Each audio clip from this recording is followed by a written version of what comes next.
Assalamualaikum warahmatullahi wabarakatuh. Selamat pagi untuk Ibu Dr. Silviana Syah.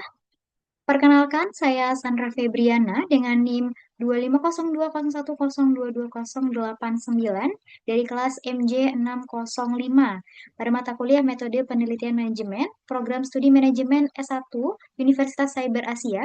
Pada kesempatan kali ini saya akan melakukan presentasi terkait tugas ujian akhir semester yang diberi judul Telaah Kritis Metodologis Terhadap Penelitian Manajemen Menggunakan Regresi Linear Berganda dan SEM MPLS. Ini adalah cover untuk hasil laporan. Dilanjutkan dengan daftar isi mulai dari identitas lengkap hingga lampiran sesuai dengan eh, apa yang Ibu Silvana arahkan. Kita lanjut ke bagian pertama, yaitu identitas lengkap tugas akhir pertama yang udah saya pilih ya. Judul tugas akhirnya adalah pengaruh mutasi dan reward terhadap kinerja pegawai pada kantor pelayanan pajak penanaman modal asing 2 yang ditulis oleh Harduyana Gita Marlina dengan NIM 240201020203, Program Studi Manajemen PJJ S1 Universitas Cyber Asia yang disusun tahun 2025. Metode penelitiannya adalah kuantitatif dengan pendekatan explanatory research. Instrumen pengumpulan datanya adalah kuesioner menggunakan skala Likert 1-5. Teknik analisis datanya adalah analisis statistik deskriptif, uji validitas, uji reliabilitas, uji asumsi klasik, uji kelayakan model, uji F, uji koefisien determinasi atau R, kemudian uji regresi linear berganda, dan uji hipotesis atau uji T menggunakan IBM SPSS Statistika versi 27. Objek penelitiannya adalah mutasi sebagai X1, rewardnya X2, dan kinerja pegawai sebagai Y. Kemudian sumber dokumennya adalah Cyber Library Universitas Cyber Asia sebagai tugas akhir program studi manajemen PJJ S1. Nah, kemudian lanjut ke bagian selanjutnya adalah alasan kenapa saya memilih penelitian ini itu karena yang pertama, dia menggunakan pendekatan kuantitatif. Nah, penelitian ini menggunakan pendekatan kuantitatif dengan metode explanatory research untuk menguji pengaruh variabel mutasi dan reward terhadap kinerja pegawai. Pendekatan tersebut sesuai dengan kriteria penelitian yang dipersyaratkan pada soal 1. Yang kedua, itu menggunakan kuesioner sebagai instrumen pengumpulan data. Nah, pengumpulan data dilakukan menggunakan kuesioner dengan skala Likert sehingga memungkinkan evaluasi terhadap kualitas instrumen, indikator variabel, validitas, dan reliabilitas penelitian. Alasan yang ketiga itu karena menggunakan analisis regresi linear berganda. Nah, penelitian menerapkan analisis regresi linear berganda dengan bantuan IBM SPSS Statistics versi 27. Teknik analisis ini memungkinkan penelitian terhadap uji asumsi klasik, uji parsial, uji simultan, koefisien determinasi, dan interpretasi koefisien regresi. Alasan yang keempat karena adanya research gap yang mana research gap itu dapat dianalisis ya.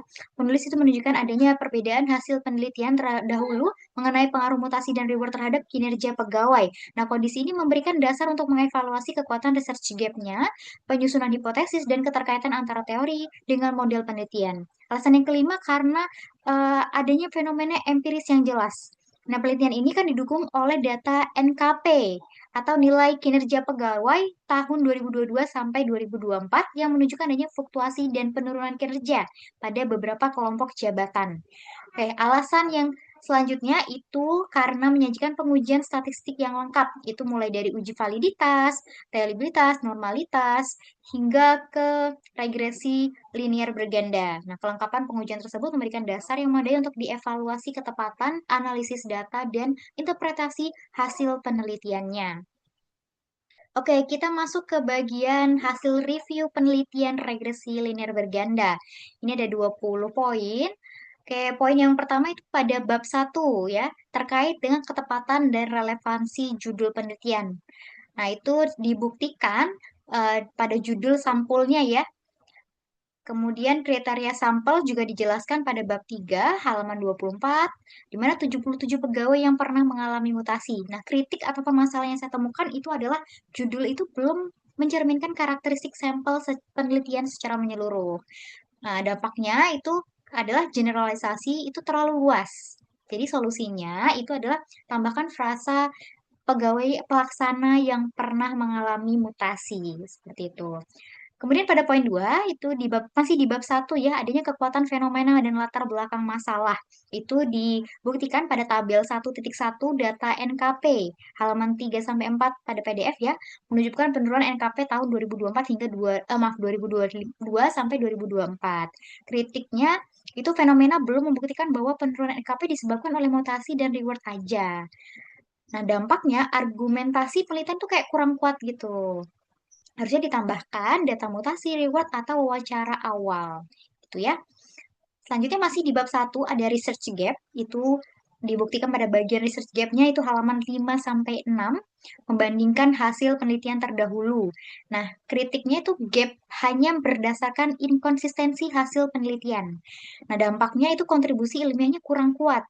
Nah, solusi itu jelaskan gap teori, konteks, dan metodologinya seperti apa. Masih di bab 1 itu terkait rumusan masalah, tujuan, kemudian juga manfaatnya. Rumusan masalah, tujuan, dan manfaat itu ada pada halaman 7 sampai 8 PDF. Nah, permasalahannya adalah manfaat penelitian itu masih belum bersifat umum loh. Karena memang ini kan sangkutannya dengan pegawai internal DJP, khususnya di KPP Pratama. Penanaman modal ya. Nah, dampaknya adalah kontribusi praktisnya itu belum jelas gitu. Solusinya adalah jelaskan manfaatnya itu mungkin bagi kebijakan mutasi dan reward DJP sendiri gitu ya. Kemudian lanjut ke bab 2 terkait teori utama dan teori pendukung. Landasan teori pada halaman 9 sampai 14 PDF-nya. Kritiknya adalah tidak ada grand theory yang menjadi dasar model. Dampaknya adalah landasan teoritis itu masih terkesan kurang kuat. Nah, untuk itu makanya perlu adanya ekspektansi teori atau equity teori.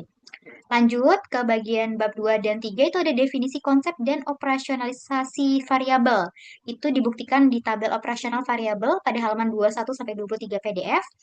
Nah, permasalahannya adalah indikator reward itu kurang sesuai dengan konsep reward organisasi. Nah, dampaknya itu validitas isi konstruknya kayak menjadi lemah gitu. Solusinya adalah gunakan indikator reward finansial dan non-finansial juga. Selanjutnya kita ke bab 7, maaf ke poin 7 di bab 2 penelitian terdahulu dan hipotesis. Nah, tabel penelitian terdahulu dan hipotesis itu ada pada halaman 14 sampai 18 PDF. Nah, kritiknya itulah hipotesisnya lebih banyak didasarkan pada penelitian terdahulu daripada teori. Jadi, dampaknya adalah argumentasi hipotesis sepertinya kurang mendalam. Untuk ini, solusinya adalah bangun hipotesis berdasarkan teori dan sintesis literaturnya. Selanjutnya masih di bab 2 itu ada kerangka pemikiran, itu ada pada gambar 2.1 halaman 18 terkait dengan kerangka pemikiran ya. Permasalahannya adalah modelnya terlalu sederhana sehingga resiko omitted variable bias itu bias ya. Kemudian eh, untuk solusinya adalah tambahkan variabel kontrol atau mediasi. Lanjut ke bab 3 itu ada populasi, sampel, teknik, dan sampling. Nah, bagian populasi dan sampel itu ada pada halaman 24, di mana itu permasalahannya tidak ada justifikasi statistik ukuran sampel, sehingga validitas eksternalnya terbatas. Makanya harus menggunakan Slovin atau power analysis. Lanjut, itu ada bab 11, kualitas indikator dan butir kuesioner. Ada di halaman 24 sampai 25. Permasalahannya adalah bukti kuesioner tidak ditampilkan lengkap. Nah, replikasi penelitian sulit dilakukan. Untuk solusinya sendiri adalah melampirkan seluruh item kuesioner. Kemudian lanjut ke bab 3 dan 4 ada skala pengukuran dan sumber instrumen. Itu dibuktikan pada bagian 4.3.11 uji validitas halaman 40 PDF.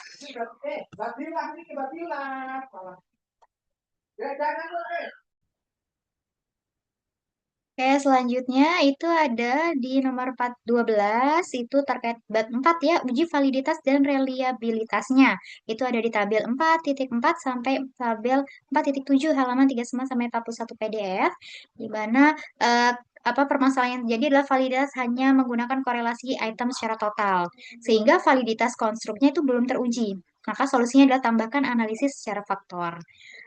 Lanjut ke bab 4, itu ada pengujian asumsi klasik. Itu dibuktikan pada halaman 42 sampai 43 PDF tabel 4.8 sampai 4.10. Permasalahannya adalah uji heteroskedastisitas hanya menggunakan scatter plot aja. Sehingga interpretasi menjadi subjektif, maka perlu menambahkan uji Gleiser.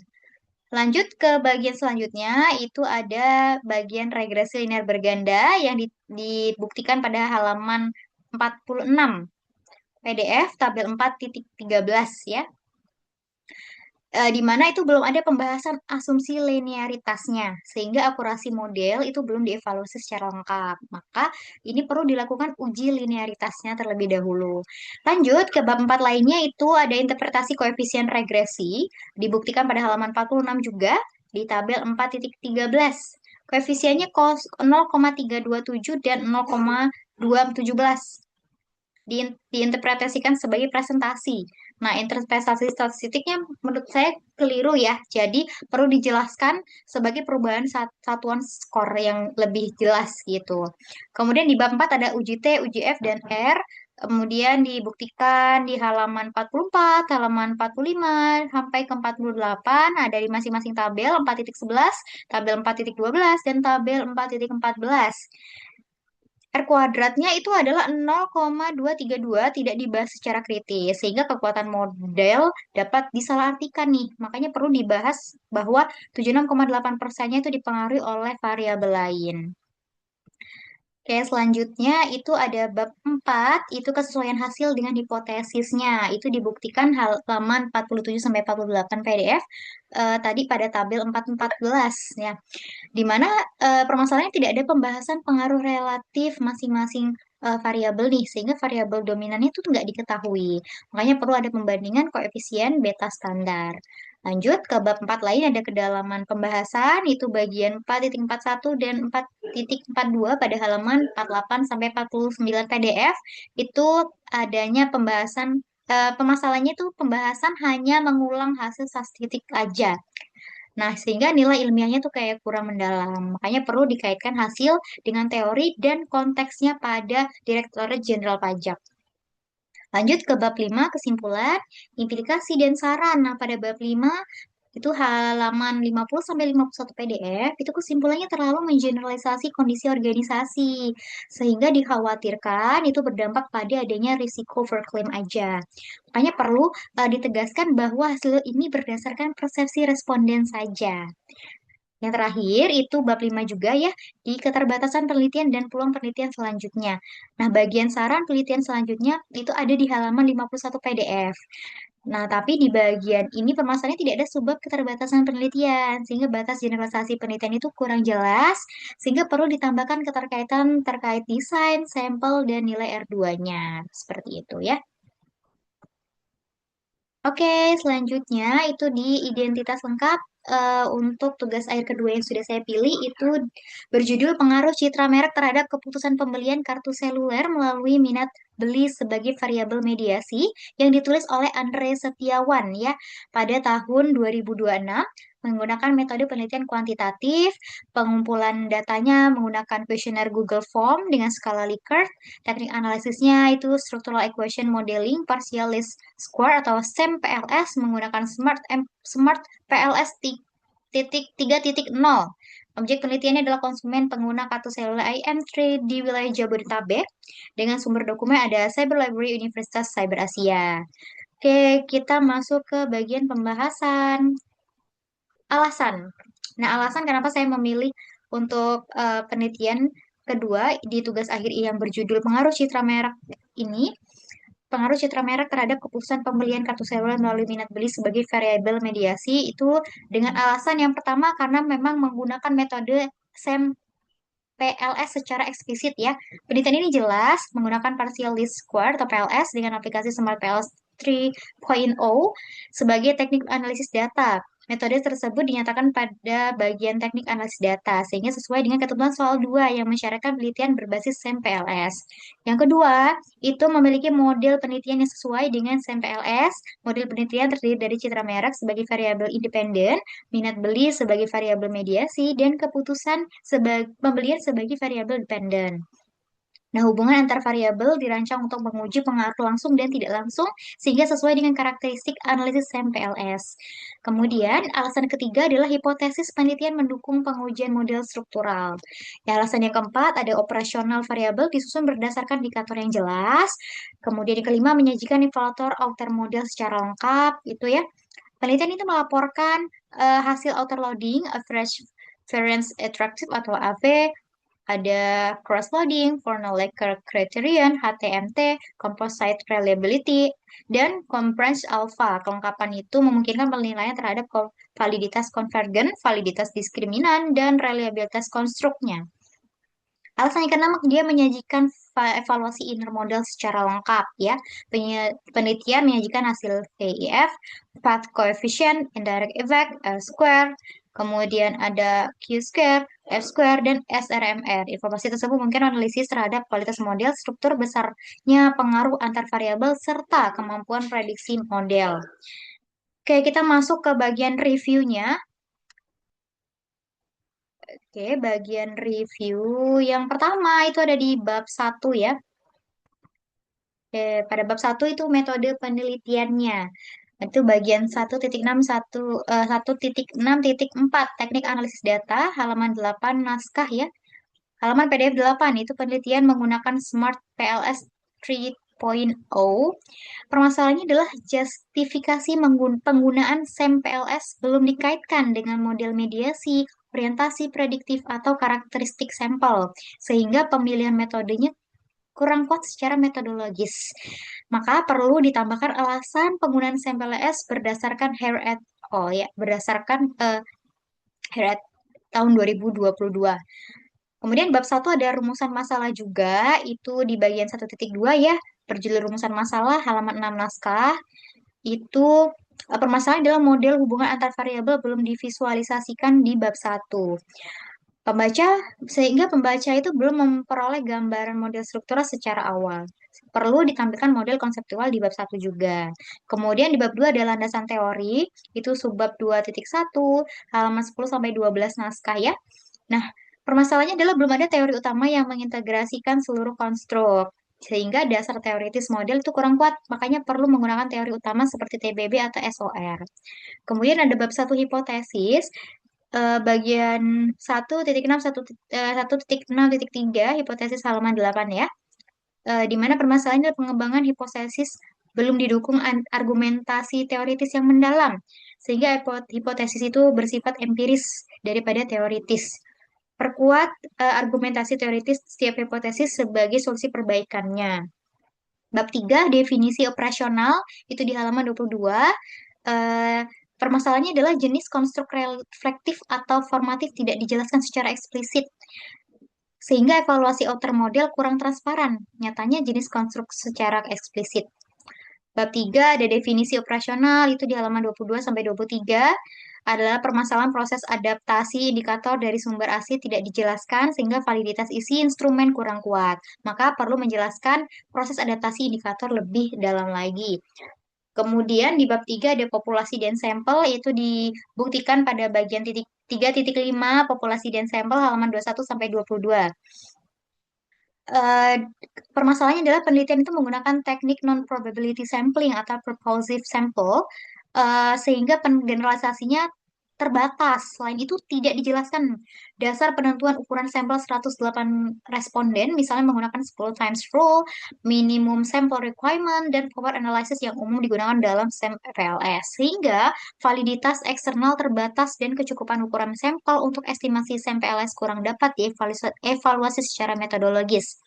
Maka perlu menjelaskan dasar penentuan ukuran sampel tadi ya, misalnya menggunakan 10 times rule atau power analysis, G-power, serta jelaskan bahwa ukuran sampel itu telah memenuhi persyaratan minimum SEM PLS. Oke, lanjut. Bab 3 ada teknik pengumpulan data, itu di halaman 23 naskah. Permasalahannya itu tidak ada penjelasan mengenai pilot test questionnaire, sehingga potensi bias pengukuran itu meningkat. Maka perlu melakukan dan melaporkan juga uji coba instrumennya.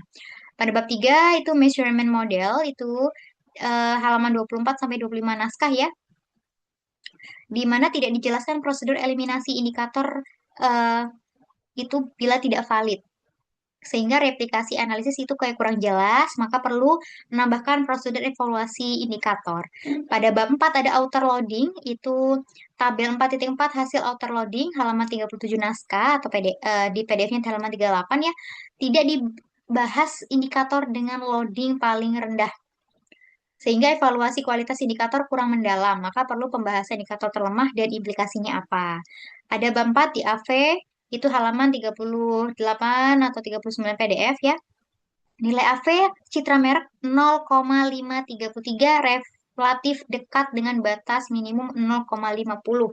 Nah, sehingga konvergen konstruk ini belum sangat kuat. Evaluasi kembali indikator citra mereknya. Kemudian di bab reliabilitas, di bab 4 ya, itu dibuktikan dengan tabel 4.9, composite reliability, tabel 40, Crunchbunch Alpha, dan itu ada di halaman 41. Nah, di mana permasalahannya tuh pembahasan reliabilitas masih sangat umum, sehingga interpretasi reliabilitas itu nanti kurang mendalam, sehingga perlu adanya pembahasan secara konstruk reliabilitasnya. Lanjut ke bagian 4, di bab 4 ya, validitas diskriminannya itu dibuktikan dengan adanya tabel 4.6, tabel 4.8, halaman 38 sampai 40 ya, PDF-nya sampai 40, di mana dia tidak dibahas korelasi konstruk tertingginya, sehingga potensi overlap konstruk itu kurang dievaluasi. Maka perlu menambahkan interpretasi HTMT dan Fornell-Larker secara substansif. Lanjut, kita ke bab 4 ada VF, itu dibuktikan di tabel 4.11, halaman 41 naskah ya, di mana nilai VIF tidak dijelaskan per jalur hubungan, sehingga evaluasi multikolinearitas kurang rinci. Perlu disajikan interpretasi tiap nilai dari VIF-nya sendiri. Selanjutnya, di bab 3 dan bab 4 ada inner model, bagian 3.8.3, itu banyak ya di halaman 43 sampai 48 intinya.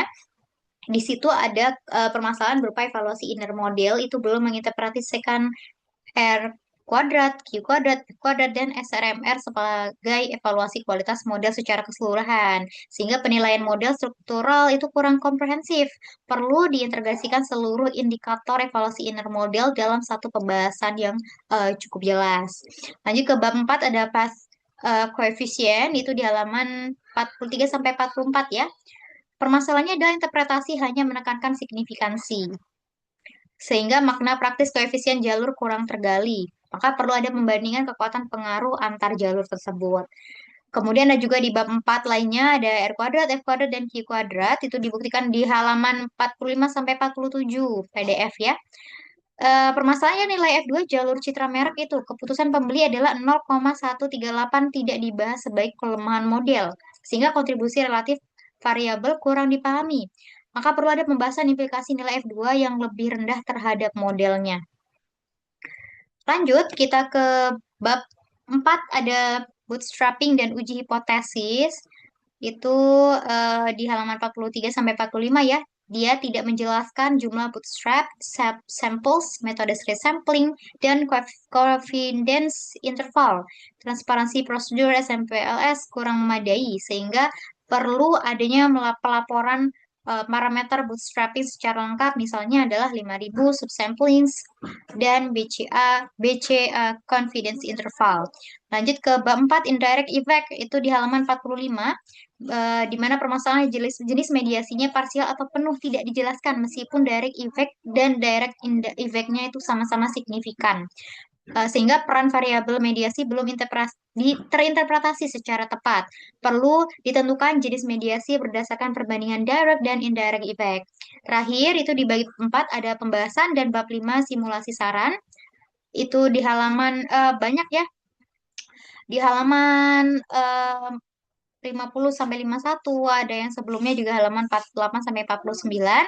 Interpretasi hasil cenderung menegaskan signifikasi hubungan antar variabel tanpa mengkritisi keterbatasan metodologis, kekuatan efek model, dan validitas eksternal, sehingga pembaca dapat menganggap hasil penelitian itu berlaku secara luas, padahal generalisasi penelitian itu terbatas. Kontribusi ilmiah menjadi kurang kritis, maka perlu menambahkan subbab keterbatasan penelitian.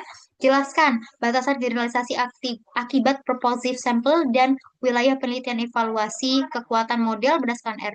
kuadrat, F kuadrat, dan Q kuadrat. Sertakan juga rumus implikasi akademik yang lebih eksplisit terhadap pengembangan model SMPLS dan penelitian mediasi di bidang pemasaran.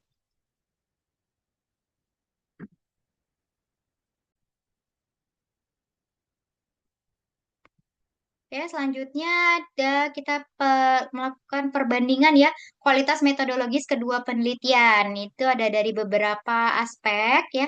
Aspek yang pertama itu pendekatan analisisnya. Kalau di penelitian eh ini agak terbalik ya. Intinya di penelitian SMPLS itu dengan Smart PLS 3.0 itu menguji hubungan langsung dan tidak langsung gitu, atau mediasi. Sedangkan di penelitian regresi linear berganda itu karena menggunakan regresi linear berganda dengan SPSS 27 untuk menguji pengaruh langsung variabel independen terhadap variabel dependen. Lanjut, aspek selanjutnya adalah kesesuaian metode dengan tujuan penelitian. Kalau SMPLS itu sangat sesuai karena model penelitian melibatkan variabel mediasi atau minat beli, sehingga memerlukan analisis hubungan langsung atau tidak langsung. Nah, untuk yang regresi itu juga sudah sesuai untuk menguji pengaruh langsung, tetapi tidak dirancang untuk menguji mediasi atau hubungan yang lebih kompleks lainnya. Aspek selanjutnya itu ada pengukuran konstruknya. Kalau SMPLS itu menggunakan konstruk laten yang diukur melalui beberapa indikator sehingga kualitas konstruknya dievaluasi secara menyeluruh. Kemudian untuk variabel yang regresi linear tadi itu menggunakan variabel terukur atau manifest tanpa evaluasi konstruk yang laten. Lanjut ke aspek selanjutnya adalah uji validitas, itu menggunakan auto loading AV, HTMT, dan formula record sehingga validitas konvergen dan diskriminasinya itu dapat dievaluasi. Sedangkan yang satunya itu menggunakan Pearson correlation dengan kriteria R hitung lebih besar dari R table berupa 0,224 ya. Seluruh indikator dinyatakan valid. Untuk uji reliabilitasnya itu untuk SMPLS menggunakan Composite Reliability dan Crunchbase Alpha, sedangkan untuk regresi linear berganda itu menggunakan Crunchbase Alpha dengan nilai 0,723 sampai 0,807 sehingga seluruh variabel dinyatakan reliable. Lanjut, aspek selanjutnya adalah validitas diskriminan, itu diuji secara khusus menggunakan HTMT dan Formal Marker. Sedangkan untuk regresi linear berganda ya, itu tidak dilakukan pengujian validitas diskriminan. Lanjut ke aspek selanjutnya itu ada multikolineritas ya. Itu diuji menggunakan VIV pada inner model. Sedangkan untuk yang regresi linear berganda itu diuji menggunakan tolerance dan VIV, nilai VIV sebesar 1,486 sehingga tidak terjadi multikolinearitas. Aspek selanjutnya adalah evaluasi model. Penelitiannya itu menggunakan R kuadrat, Q kuadrat, F kuadrat, dan SRMR, sehingga kemampuan prediksi ukuran efek dan kelayakan model dapat dievaluasi. Nah, sedangkan di penelitian regresi milinier itu menggunakan R2 dan uji F2. Nilai R2 sebesar 0,232, artinya model hanya mampu menjelaskan 23,2% variasi kinerja pegawai saja. Lanjut ke selanjutnya, aspek selanjutnya adalah pengujian mediasi. Untuk SMPLS itu menguji pengaruh langsung, tidak langsung, dan mediasi melalui bootstrapping. Sedangkan untuk regresi linear itu tidak menguji pengaruh mediasi. Lanjut ke kualitas metodologis ya, yang SMPLS itu lebih komprehensif karena mengevaluasi kualitas konstruk, kualitas model, pengukuran model, eh, model struktural, serta pengaruh mediasi. Sedangkan untuk regresi linear berganda itu dia lebih sederhana dan mudah diinterpretasikan. Tetapi evaluasi metodologis terbatas pada validitas, reliabilitas, asumsi klasik, dan regresi linearnya. Oke, ini lanjut ke bagian selanjutnya itu ke kesimpulan ya. Kesimpulannya berdasarkan hasil telah kritis metodologis terhadap kedua tugas akhir dapat disimpulkan bahwa masing-masing penelitian tersebut telah menggunakan pendekatan kuantitatif yang sesuai dengan tujuan penelitiannya, namun memiliki kualitas metodologis yang berbeda. Nah, penelitian pertama itu menggunakan regresi linear berganda dengan SPSS 27 telah memenuhi tahapan analisis dasar penelitian kuantitatif. Meski demikian, penelitian tersebut masih memiliki beberapa kelemahan metodologis ya, yang tadi juga sudah dijelaskan. Sementara itu untuk penelitian kedua itu menggunakan SMPLS dengan Smart PLS 3.0 menunjukkan kualitas metodologis yang lebih komprehensif. Penelitian ini tidak hanya mengevaluasi validitas dan reliabilitas instrumen, tapi juga melakukan pengujian outer model dan inner model secara lengkap, ya, melalui outer riding dan hal yang sudah tadi saya dijelaskan ya. Sehingga secara keseluruhan, kedua penelitian tersebut itu telah memberikan kontribusi yang baik dalam bidang manajemen, tapi masih memerlukan penguatan pada aspek landasan teori, justifikasi metodologis, kualitas pengukuran, evaluasi model, serta interpretasi hasil penelitian.